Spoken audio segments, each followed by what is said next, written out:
Good morning, you guys. I have updates on the Trey Reed case that I have been super itching to share because it's truly unbelievable where we're at.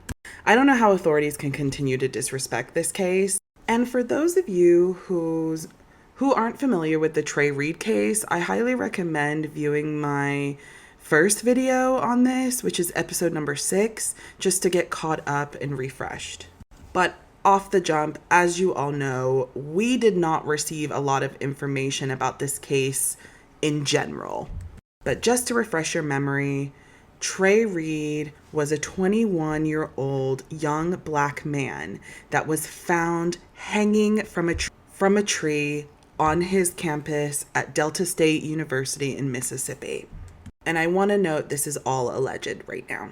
So, since then, we have heard more about Trey Reed's case. The Mississippi State medical examiners did an autopsy and determined that Reed's death was a suicide. The police let the public know on Thursday, the 18th of September, that according to the Mississippi State medical examiner, I wonder who that was, who did the autopsy, determined that Reed's death was a suicide. Now, this is where it gets very tricky.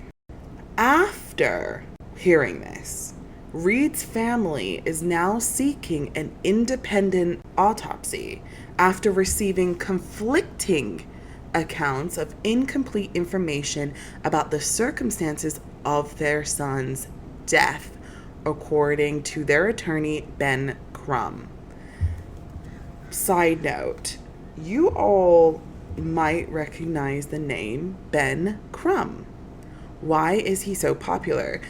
Ben Crumb is a famous civil rights lawyer, and he's sort of known as the sort of Black America's attorney general is what they call him. So he has been fighting high profile cases against police brutality and social injustice, including Trayvon Martin, George Floyd, Breonna Taylor.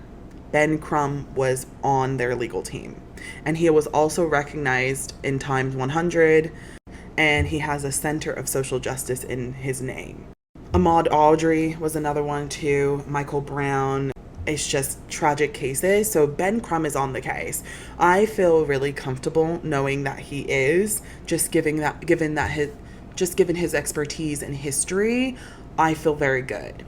So Ben Crumb, though,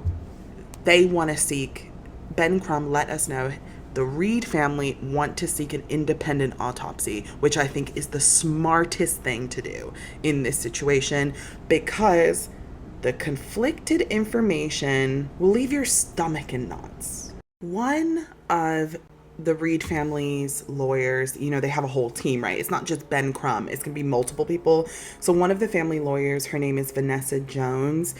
She came out with a statement after the medical examiner came out with their findings that Trey Reed died by suicide, hanging from a tree.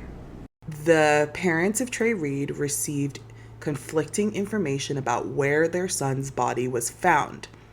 Some say hanging in a tree, some say in his dorm room. Reed's grandfather expressed frustration with the county sheriff's department, the local county sheriff's department, and he says, quote, "He told me they found Trey Reed in his room. He didn't even say possible suicide. He just said suicide." Why would the county sheriff's department, the deputy county sheriffs, the Bolivar County Sheriff's Department, tell the grandfather that he was found in his room? And then obviously it got more traction, right? Allegedly thinking that they could sweep it under the rug. No, we're demanding answers. And so, rightly so, Reed's grandfather is frustrated. And the family is now calling for that independent investigation. Absolutely. Where's the president of Delta State University? Where's Kash Patel and the FBI? This might be a hate crime. Speaking of the president, I spoke too soon. The family claims they have not received any formal communication from the university. Do you remember in episode 1 how shocked we were about how small and pathetic the university statement was. It was like a sentence long. But alas, as of September the 20th, it looks like the president of Delta State University has not formally or informally called Trey Reed's family.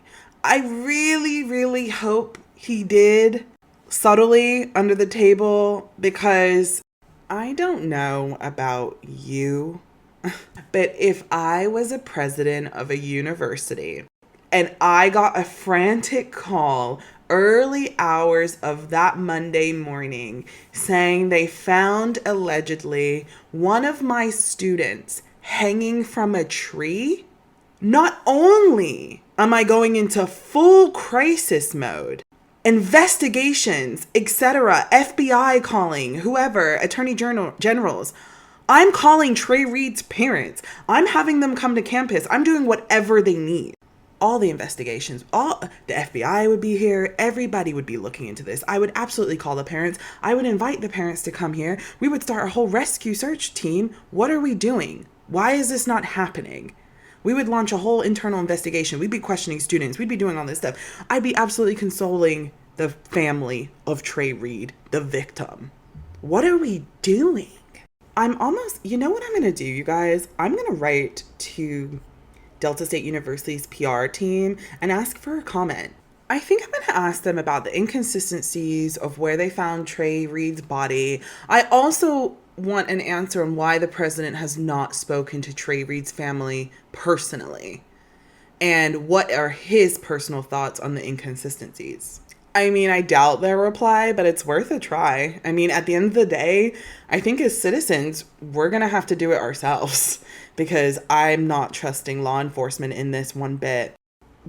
His grandfather, Trey Reed's grandfather, said, quote, "Something is just not right. I don't believe Trey would do this to his family or hang himself. So we already have two conflicting information. Why would Trey Reed's grandfather lie? I don't think a grandfather would have a reason to lie.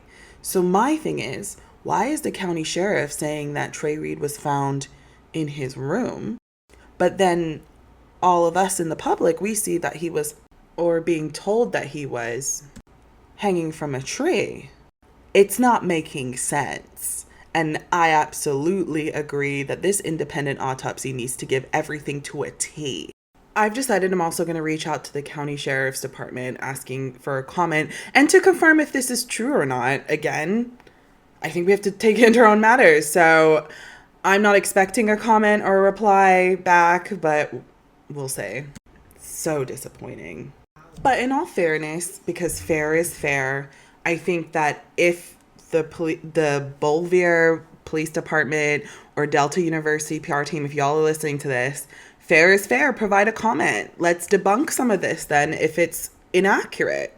Let's do it. I would absolutely love to be recorrected on the record that it's not as messy as a case as like we're reporting. I would love to be wrong. Thank you. So a good piece of news that we have to find, the small wins within this case, is that the amazing, the talented, the generous, the most supportive of his community, Colin Kaepernick, NFL player, activist, entrepreneur, he's going to be covering every single penny of Trey Reed's independent autopsy. When I heard that, I was like, this is who this man is. This is who Colin Kaepernick is.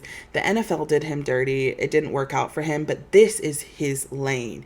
He is so good at keeping his ear to the ground and seeking justice for human rights issues, especially for Black American issues. And I was so happy to hear that Colin Kaepernick is covering this, which means that we can really go all out in this investigation, and the Reed family can just put a pedal to the metal and figure out and get justice for their 21-year-old son, who is described as being super sweet, quiet, friendly, humble, not a bad bone in his body. So I need to know, what happened to Trey Reed? What happened to this innocent boy? And why are they lying about where they found his body? we're going to keep the pulse. We're following. And also, if anybody can let me know a legit GoFundMe page, because I have seen a couple. I'm very skeptical about promoting links to FundMe pages that haven't been fully vetted or confirmed. So definitely looking for something legit to promote and to donate to myself. So please do let me know. And again, thank you so much for listening. This means so much to me. I still can't believe people are listening to this. We're still going to cover it. We're not shutting up. And I'll post the next update. Hopefully we'll get something soon. And yeah, I'm sending the emails right after this. Bye.